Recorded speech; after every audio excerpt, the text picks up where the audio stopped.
But uh, those are the type of ones that I want to be tracking those and having the alerts, and those are something that I always want to have my, kind of on my attention.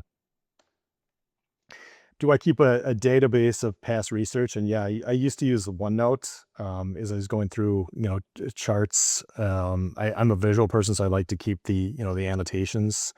You would annotate whether I'm buying, whether I'm selling, go bar by bar, and then you have to be honest with yourself how you would, really trade it. If it's if it's a breakout, but then it reverses on you, what if you really kept that position? What if you rebought it? You have to ask yourself, how would have I found this particular stock coming out of a, move? Is it what scan do I have?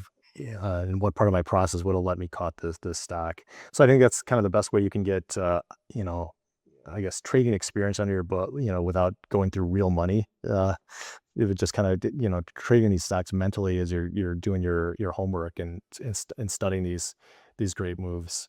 Um, Now TradingView makes it, even easier for me to do that because I can look at my own, stocks, and I can do it by um I can, in multiple time frames at the same, time. It gives me a chart of four at once, which is great.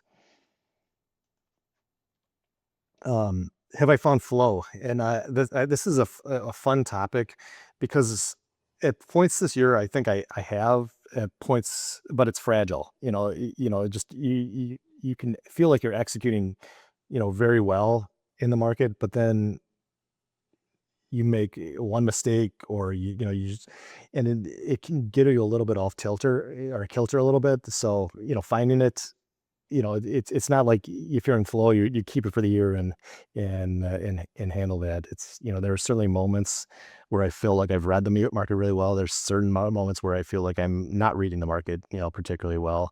I guess the question is not, how do you prevent yourself from giving too much back during those periods where, things are a little bit more difficult, and, how do you make sure you don't, tilt?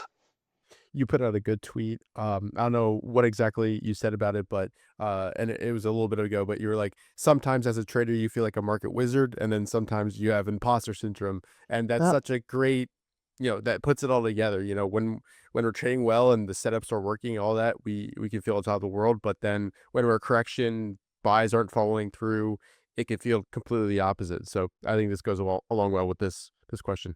Yeah, and I think that's kind of what I was thinking it as is, we've had moments this year where things have seemed to all go line up, and it's been pretty easy, and you feel, you try to remind yourself that you're not that smart when things are all working.